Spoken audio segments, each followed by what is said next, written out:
उत्तर प्रदेश के मुख्यमंत्री योगी आदित्यनाथ इस वक्त वाराणसी में बोल रहे हैं। आइए सीधे लिए चलते हैं। इस देश के आर्थिक सुधार का एक क्रांतिकारी कदम हम विश्वास के साथ कह सकते हैं इस देश की गरीबों की तकदीर को बदल करके रख देगा। और इसीलिए हम सबको इस जन स्वाभिमान रैली के माध्यम से, क्योंकि इस जन स्वाभिमान रैली में मुझे किसान दिखाई दे रहा है, मुझे नौजवान दिखाई दे रहा है और मुझे समाज की अंतिम पायदान पर खड़ा हुआ व्यक्ति जो सामाजिक न्याय की लड़ाई को आगे लड़ना चाहता है वह दिखाई दे रहा है। और इसलिए मैं कह सकता हूं हम सबको अंतःकरण की गहराइयों से देश के प्रधानमंत्री आदरणीय श्री नरेंद्र मोदी जी का आभार व्यक्त करना चाहिए, जिन्होंने जीएसटी लागू करके इस देश के गरीबों के उत्थान का एक मार्ग प्रशस्त कर दिया है। जीएसटी उस दिशा में बनाया गया एक कानून है। वस्तुएं सस्ती हो जाएंगी, कालाबाजारी और भ्रष्टाचार पर अंकुश लग जाएगा, वसूलियां बंद हो जाएंगी और एक गरीब जहां सस्ते दाम पर उपभोक्ता वस्तुएं प्राप्त कर ही पाएगा, वहीं साथ ही साथ इंस्पेक्टर राज से व्यापारियों को मुक्ति मिलेगी, कालाबाजारी का अंत होगा और विपरीत परिस्थितियों में आपको उपभोक्ता वस्तुओं के लिए भटकना नहीं पड़ेगा। और उसका जीएसटी उसी उद्देश्य से देश के अंदर लागू की गई। हम सबको उसका समर्थन करना चाहिए, क्योंकि ये गरीबों के हित में उठाया गया कदम है। ये देश की अर्थव्यवस्था को एक नया आधार दे देगा। इसलिए हम सबको देश के प्रधानमंत्री के प्रति आभार व्यक्त करना चाहिए, जिन्होंने जीएसटी के प्रति देश के अंदर एक आम सहमति बनाई। और उस आम सहमति का परिणाम है कि वैचारिक रूप से भले ही मतभेद क्यों न हो, लेकिन देश का ही जब सामने आएगा हम अपनी राजनीतिक मजबूरियों से ऊपर उठ करके देश के हित को सर्वोच्च सम्मान देंगे। वह करके दिखाया है जीएसटी कानून ने। सज्जनों, हमें इस लड़ाई को और आगे बढ़ाने की आवश्यकता है।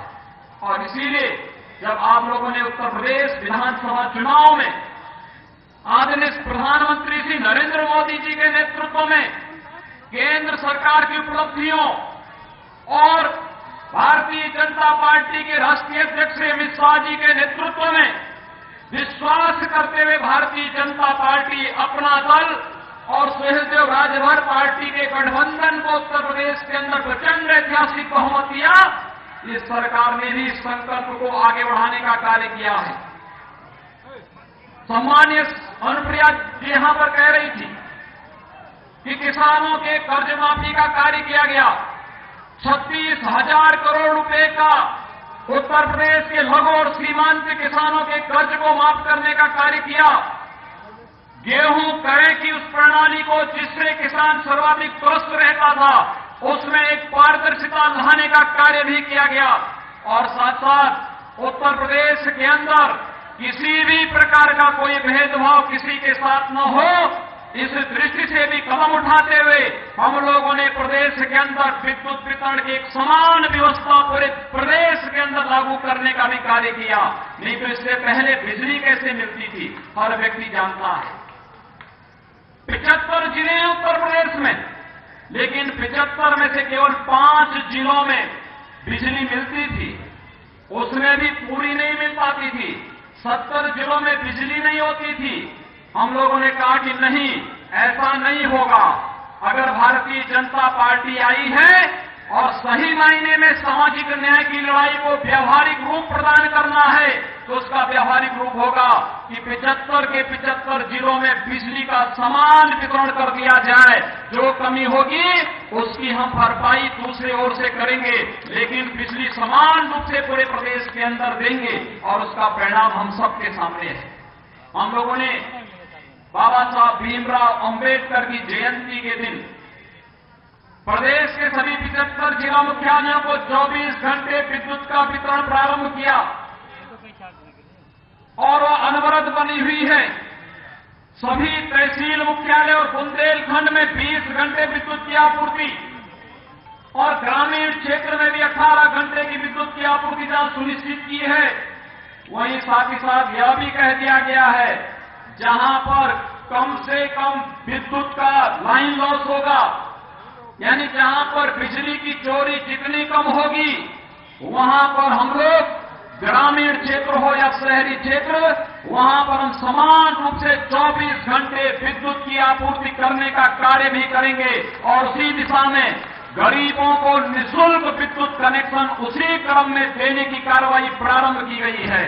सज्जनों, जज्बा होना चाहिए कार्य करने का और उस जज्बे के साथ पिछले 100 दिनों के अंदर उत्तर प्रदेश सरकार ने निर्णय लिए हैं। इस निर्णय में हम सब आपके सहयोग की अपेक्षा रखते हैं। आप सब इस बारे में सौभाग्यशाली हैं कि इस काशी को आज इस देश का नेतृत्व करने का अवसर प्राप्त हो रहा है। देश के यशस्वी प्रधानमंत्री, भले ही प्रधानमंत्री के रूप में आदरणीय श्री नरेंद्र मोदी जी का नेतृत्व देश को मिलता है, लेकिन दुनिया भी उनका लोहा मानती है। अभी प्रधानमंत्री जी का अमेरिका दौरा आप सबने देखा होगा। किस रूप में अमेरिका के राष्ट्रपति भारत के प्रधानमंत्री जी की अगवानी करने के लिए उतावले दिखाई दे रहे थे और किस रूप में इजराइल के अंदर भारत के प्रधानमंत्री के सम्मान के लिए वहां पर लोग उत्सुकता के साथ खड़े हैं। यह हम सब के लिए गौरव की बात होनी चाहिए कि जब नेतृत्व सक्षम होता है, ईमानदार होता है, तो देश को एक नई दिशा की ओर लेके चलता है। आदरणीय श्री नरेंद्र मोदी जी इस देश को उसी नई दिशा की ओर ले जाना चाहते हैं जहां भारत दुनिया की एक महाशक्ति के रूप में उभरेगा। और भारत दुनिया की महाशक्ति के रूप में उभरेगा मतलब भारत में गांव, भारत का किसान, भारत का नौजवान, भारत का गरीब, भारत की महिलाएं, इन सब के उत्थान का मार्ग यहां से प्रशस्त होता हुआ दिखाई देता है। और ये कार्य आप देख सकते हैं, भारतीय जनता पार्टी के नेतृत्व में अपना दल ने केंद्र की सरकार में भी सहभागिता की है और प्रदेश की सरकार में भी सहभागिता करने के साथ साथ देश और प्रदेश के अंदर विकास की योजनाएं कैसे बननी चाहिए, सामाजिक न्याय की इस लड़ाई को हम आगे कैसे बढ़ा सकते हैं और कैसे इस देश के गांव में निवास करने वाले लोगों को बुनियादी सुविधाएं प्राप्त होनी चाहिए, इसके बारे में सरकारें अगर चिंता कर रही हैं। इसलिए क्योंकि इन्होंने इस देश के अंदर उन सामाजिक विकृतियों को देखा है जिसने समाज को बांटा है। समाज की समस्या का समाधान जातिवाद नहीं हो सकता, समाज की इन समस्याओं का समाधान परिवारवाद भी नहीं हो सकता।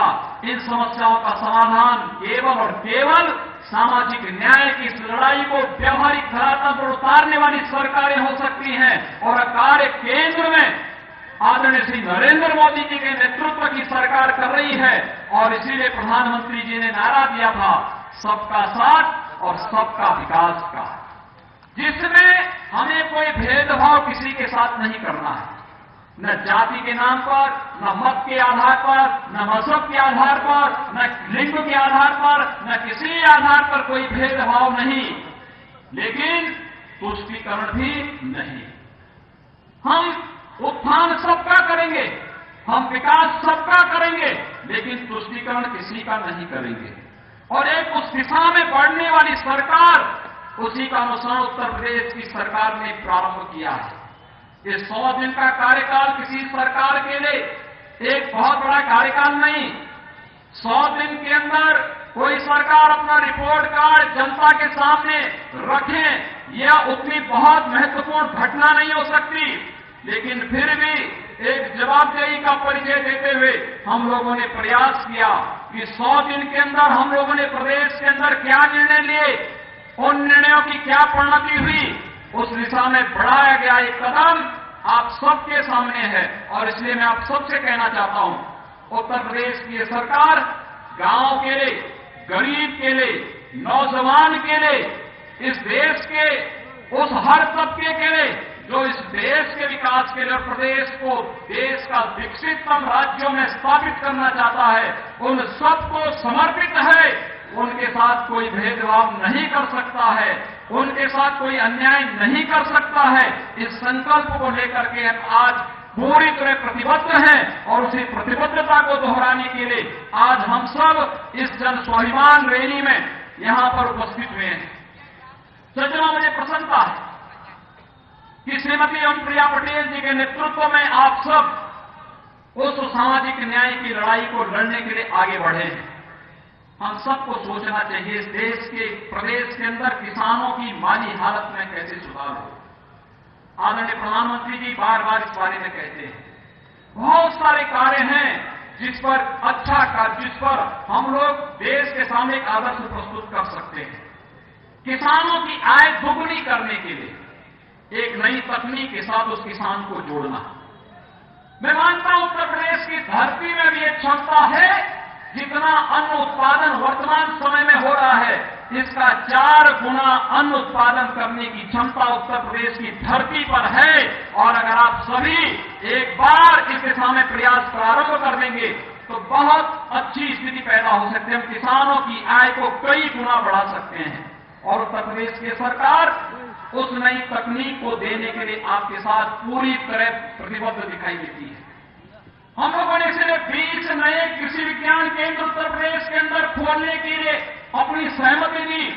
उत्तर प्रदेश के अंदर कृषि विश्वविद्यालयों को नई तकनीक के साथ जोड़ने का कार्य प्रारंभ किया है और इसीलिए प्रोक्योरमेंट सेंटर के माध्यम से, गेहूं क्रय केंद्र के माध्यम से, धान क्रय केंद्र के माध्यम से हम एक नई व्यवस्था देने जा रहे हैं, जिसके माध्यम से किसानों को उनकी उपज का सही दाम मिल सके, किसानों के साथ किसी प्रकार की कोई धोखाधड़ी न हो सके, किसी भी प्रकार का न्याय न हो सके, समाज के हर तबके के कल्याण के लिए एक एक नई योजना के साथ जहां केंद्र की मोदी जी के नेतृत्व की सरकार कार्य कर रही है, उसी आधार पर प्रदेश की सरकार भी उन मूल्यों, उन आदर्शों को स्थापित करने के लिए पूरी तरह संकल्पित होकर के कार्य करना चाहती है। और आज के इस अवसर पर जब आप सब अपने स्वर्गीय नेता डॉक्टर सोनेलाल पटेल जी की 68वीं जयंती के कार्यक्रम को यहां पर इतने उत्साह के साथ संपन्न कर रहे हैं, आप सबसे मेरा यही आग्रह होगा,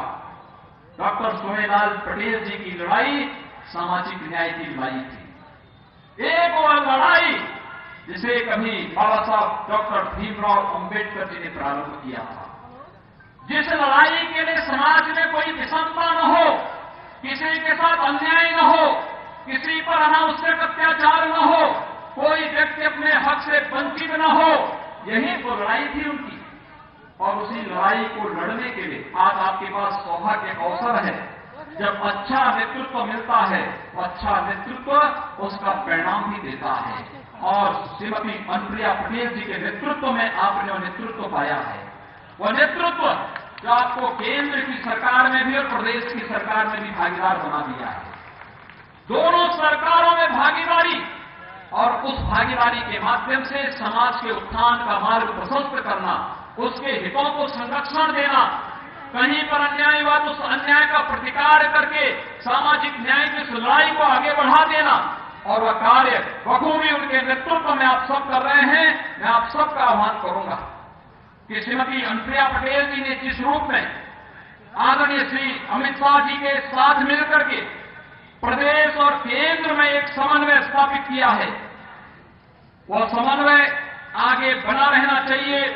विकास के प्रति हम आग्रही बने, सामाजिक मूल्यों के प्रति हम आग्रही बने, सामाजिक चेतना को जागृत करने के लिए हम आगे बढ़ें।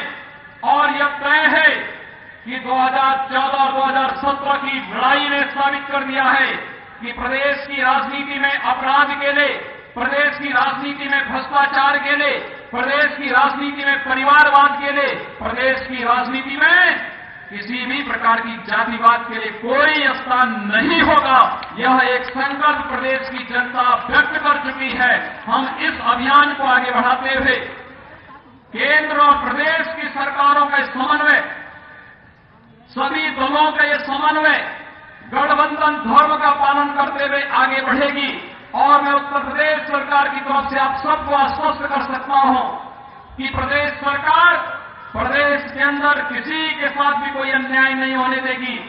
प्रदेश के अंदर कानून का राज स्थापित करने के लिए पूरी मजबूती के साथ कार्य करेगी और प्रदेश के हर तबके को न्याय दिला करके उनके हकों की रक्षा करने के लिए पूरी तरह प्रतिबद्ध होकर के कार्य करेगी। इस विश्वास के साथ आज के इस अवसर पर मैं एक बार पुनः अपना दल के संस्थापक आपके स्वर्गीय नेता डॉक्टर सोनेलाल पटेल जी को विनम्र श्रद्धांजलि अर्पित करता हूं और उनके अभियान को जिस मजबूती के साथ श्रीमती अनुप्रिया पटेल जी आगे बढ़ा रही हैं, आप सबका समर्थन और सहयोग उन्हें निरंतर प्राप्त होता रहेगा। इस विश्वास के साथ आप सबके प्रति मैं अपनी शुभकामनाएं व्यक्त करते हुए वाणी को विराम देता हूं। धन्यवाद। जय हिंद। जय हिंद। अब मैं चाहूंगा अपना दल के राष्ट्रीय अध्यक्ष श्री आशीष सिंह पटेल जी द्वारा तुम्हारे और अपना आभार व्यक्त करें। अपना दल जिंदाबाद। आशीष सिंह पटेल जिंदाबाद। ये है एबीपी न्यूज, आपको रखे आगे।